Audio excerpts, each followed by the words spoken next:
اعوذ باللہ من الشیطان الرجیم بسم اللہ الرحمن الرحیم۔ کتاب 14 ستارے، مصنف حجت الاسلام مولانا نجم الحسن صاحب قبلہ قراروی۔ پیغمبر اسلام حضرت محمد مصطفیٰ صلی اللہ علیہ وسلم کی مختصر خاندانی حالات۔ پیغمبر اسلام حضرت محمد مصطفیٰ صلی اللہ علیہ وسلم حضرت ابراہیم علیہ السلام کی نسل سے تھے۔ حضرت ابراہیم اہواز بابل یا عراق کے ایک قریہ کوسہ میں طوفان نوح سے 1081 سال بعد پیدا ہوئے۔ جب آپ کی عمر 86 سال کی ہوئی تو آپ کے یہاں بطن جناب ہاجرہ سے حضرت اسماعیل پیدا ہوئے، اور 90 سال کی عمر میں جناب سارہ سے حضرت اسحاق متولد ہوئے۔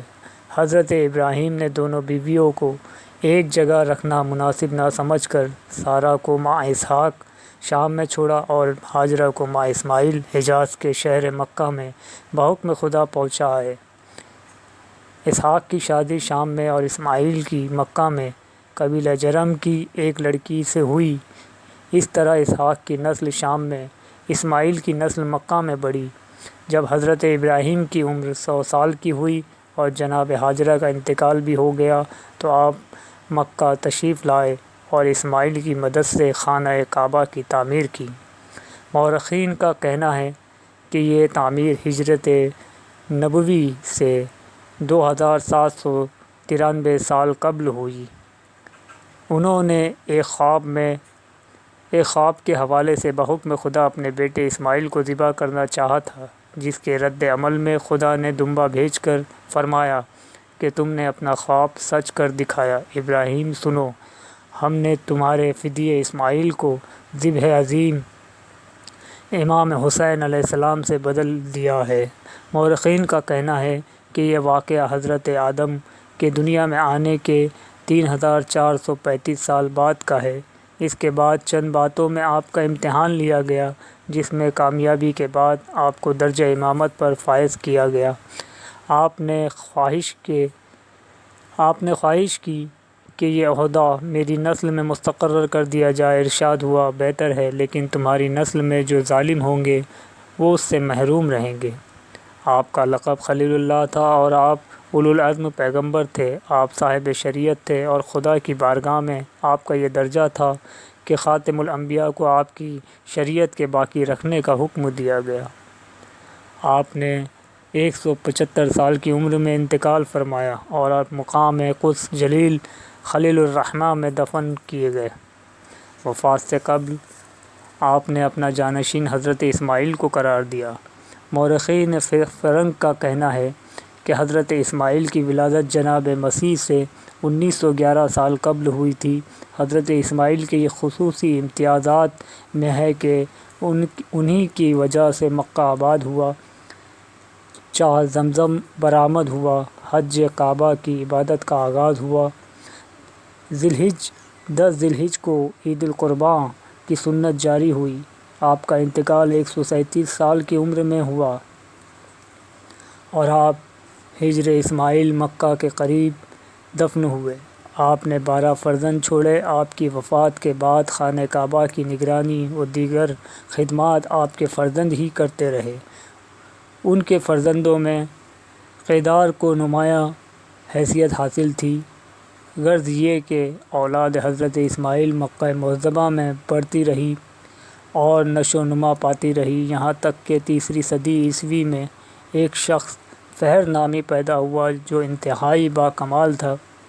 اس فہر کی نسل سے پیغمبر اسلام متولد ہوئے۔ علامہ طحری کا کہنا ہے کہ اسی فہر یا اس کے دادا عنصر بن کنانہ کو قریش کہا جاتا ہے، کیونکہ بحیرہ-مند سے اس نے ایک بہت بڑی مچھلی شکار کی تھی جس کو قریش کہا جاتا تھا، اور اسے لا کر مکہ میں رکھ دیا تھا، جسے لوگ دیکھنے کے لیے دور دور سے آتے تھے۔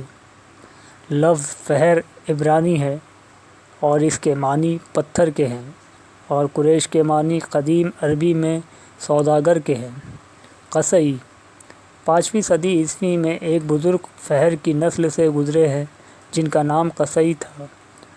شبلی نعمانی کا کہنا ہے کہ انہوں نے قصی کو قریش کہتے ہیں، لیکن میرے نزدیک یہ غلط ہے۔ قصی کا اصل نام زید اور کنیت ابو المغیرہ تھا۔ ان کے باپ کا نام قلاب اور ماں کا نام فاطمہ بنت سعد اور بیوی کا نام عاتقہ بنت خالق بن لعیق تھا۔ یہ نہایت ہی نامور، بلند حوصلہ جوان مرد، عظیم الشان بزرگ تھے۔ انہوں نے زبردست عزت اور اقتدار حاصل کیا تھا۔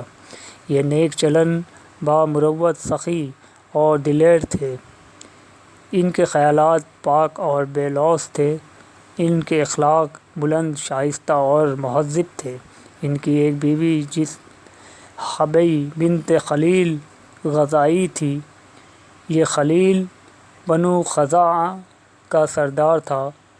اس نے وفات کے وقت خانہ کعبہ کی تولیت حبی کو سپرد کر دینا چاہی۔ اس نے اپنی کمزوری کے حوالے سے انکار کر دیا۔ پھر اس نے اپنے ایک رشتہ دار ابو غبشان خزاعی کے سپرد کی۔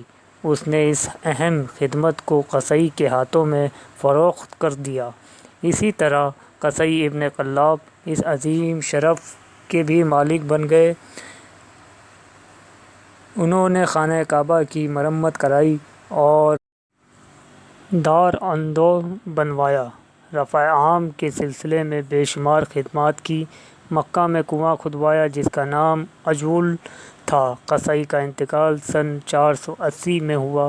مرنے کے بعد انہیں مقام حجون میں دفن کیا گیا اور ان کی قبر زیارت گاہ بن گئی۔ قصی اگرچہ نبی یا امام نہ تھے، لیکن حامل نور محمدی صلی اللہ علیہ وسلم تھے۔ یہی وجہ ہے کہ آسمان فضیلت کے آفتاب بن گئے۔ عبد مناف: قصی کے 6 بیٹے تھے، جن میں عبدالدار سب سے بڑا اور عبد مناف سب سے لائق تھا۔ انہوں نے مرتے وقت بڑے بیٹے کو تمام مناصب سپرد کیے، لیکن عبد مناف نے اپنی لیاقت کی وجہ سے سب میں شرکت حاصل کر لی۔ یہ قریش کے مسلم السبط سردار بن گئے۔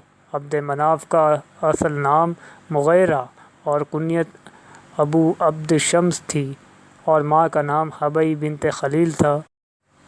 انہوں نے عائقہ بنت مرہ سلمیہ بن ہلال سے شادی کی۔ انہیں حسن و جمال کی وجہ سے قمر ماہتاب کہا جاتا تھا۔ دیار بکری کا کہنا ہے کہ عبد مناف کو مغیرہ کہتے تھے۔ وہ تقویٰ اور صلہ رحم کی تلقین کیا کرتے تھے۔ باپ اور بیٹے دونوں ایک ہی عقیدے پر تھے اور انہوں نے کبھی بت پرستی نہیں کی۔ یہ بھی اپنے باپ قصی کی طرح مناقب بے حد اور فضائل بے شمار کے مالک اور نور محمدی صلی اللہ علیہ وسلم کے حامل تھے۔ انہوں نے ملک شام کے مقام غزوہ میں انتقال کیا۔ عبد مناف کے جیتے جی تو کوئی جھگڑا اٹھا نہیں۔ ان کے بعد ان کی اولاد، جن میں ہاشم، مطلب، عبد الشمس اور نوفل نمایاں حیثیت رکھتے تھے، میں یہ جذبہ ابھر پڑا کہ عبدالدار کی اولاد سے وہ مناصب لے لینے چاہیے جن کے وہ اہل نہیں۔ چنانچہ ان لوگوں نے بنی عبدالدار سے مناصب کی واپسی یا تقسیم کا سوال کیا۔ انہوں نے انکار کر دیا۔ اس کے بعد جنگ کا میدان ہموار ہو گیا۔ بالآخر اس بات پر صلح ہو گئی کہ رفع سقائیہ کی قیادت بنی عبد مناف کے قبضے میں ہے اور حجابت اور لواء برداری کا منصب بنی عبدالدار کے پاس رہے۔ دار اندوہ کی صدارت مشترکہ ہو۔ ہاشم: آپ کا نام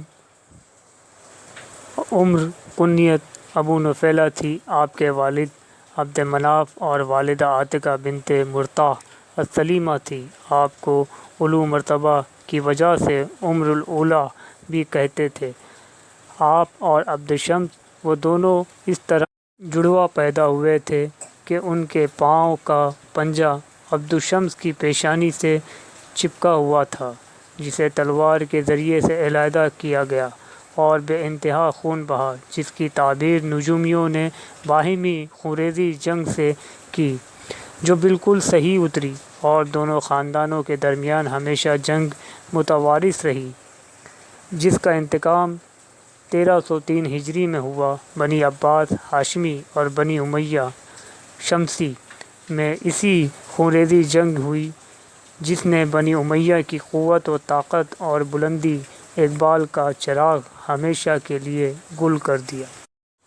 آپ فطرتاً سیر چشم اور فیاض تھے، دولت مندی میں بھی بڑی حیثیت کے مالک تھے۔ حجاج کی خدمت آپ کی زندگی کا کارنامہ تھا۔ مورخین کا کہنا ہے کہ آپ کو ہاشم اس لیے کہتے ہیں کہ آپ نے ایک شدید قحط کے موقع پر اپنی ذاتی دولت سے شام جا کر بہت کافی کی خریدا تھا اور اسے لا کر تقسیم کرتے ہوئے کہا کہ اسے شوربہ میں توڑ کر کھا جاؤ۔ حشم کے معنی توڑنے کے ہیں، لہذا ہاشم کہے جانے لگے۔ آپ نے اپنی شادی اپنے خاندان کی ایک لڑکی سے کی جس سے حضرت اسد پیدا ہوئے۔ دوسری شادی خزرجیوں کے ایک مشہور قبیلے بنی عدی ابن نجاشہ یثرب مدینہ کے نجیب الطرفین دختر سے کی۔ اسی کے بطن سے ایک باوقار لڑکا پیدا ہوا جو آگے چل کر عبد المطلب ہیبۃ الحمد سے پکارا گیا۔ عبد المطلب ابھی دودھ ہی پیتے تھے کہ جناب ہاشم کا انتقال ہو گیا۔ آپ کی اولاد کے متعلق حضرت جبرائیل کا کہنا ہے کہ میں نے مشرق اور مغرب کو چھان کر دیکھا ہے، محمد مصطفیٰ صلی اللہ علیہ وسلم سے بہتر کوئی نہیں، اور بنی ہاشم سے بہتر کوئی خاندان نہیں۔ جناب ہاشم نے 510 عیسوی میں بمقام غزوہ شام میں انتقال فرمایا۔